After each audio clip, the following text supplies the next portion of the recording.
પોગડ તાલુકાના વડા ગામે રાજપૂત જાગીરદાર સમાજનું મહાસંમેલન યોજાયું। જાગીરદાર રાજપૂત સમાજના અલગ અલગ 7 વિભાગ માટે ઘડાયેલ નવા બંધારણને લઈ મળ્યું હતું મહાસંમેલન।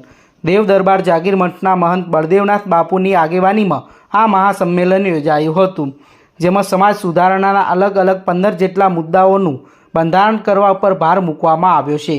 સમાજમાં લગ્ન પ્રસંગ તેમજ મરણ પ્રસંગે થતા ખોટા ખર્ચાઓ અટકાવવા પર ભાર મૂકવામાં આવ્યો છે।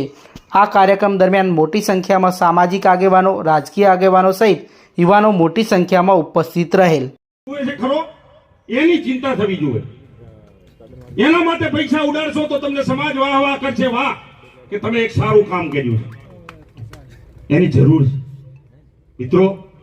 સમાજ સુધારણા એમને એમ નથી થતી, એના માટે અથાગ પ્રયત્નો કરવા પડતા હોય છે। મોટા સમૂહની અંદર તો કદાચ 5-10 મિનિટમાં આપણે ભાષણ કરી નીકળી જઈએ છીએ, પણ નક્કર પાયે એનો ગામડા સુધી કામ પહોંચવું જોઈએ। અને એના માટે એક ગામની અંદર સમાજ પ્રેમી લોકોની 10, 20, 25 જણની એક મંડળ બનવું જોઈએ, યુવાનોનું મંડળ બનવું જોઈએ। અને આ બધી જ પ્રવૃત્તિઓનો અમલ કરાવવા માટે ધ્યાન આપે એ પ્રકારની સમિતિઓ ગામે ગામ બને અને એને અમલ કરાવે તો એનું પરિણામ કદાચ આપણે મેળવી શકશું। આની પહેલ આપણે કરીએ યુવાનોને।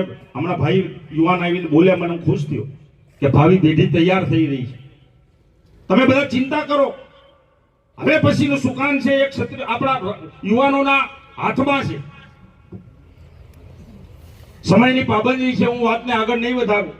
એક વાત મૂકીને હું મારી વાત પૂરી કરું છું કે આજે હું જ્યારે અહીં આવતો હતો મીટિંગમાં, અમે ત્યારે વઢિયારના આગેવાનોનો પણ મારા ઉપર ફોન આવ્યો કે બાપુ આપણે વઢિયારના સમાજની પણ એક મીટિંગ કરવી છે। મેં એ લોકોને ફોન કરીને જાણ કરી છે કે અમારી બનાસકાંઠાની મીટિંગ પૂરી થાય પછી લોલાળા નાગણેચી માતાના મંદિર કે ત્યાં આગળ એક મધ્યમમાં ચાણસ્મા તાલુકો, હારીજ તાલુકો, રાધનપુર, આ બાજુ પાટડી તાલુકો, માંડલ વિસ્તાર, એ તમામ સમાજના ભાઈઓ પણ એક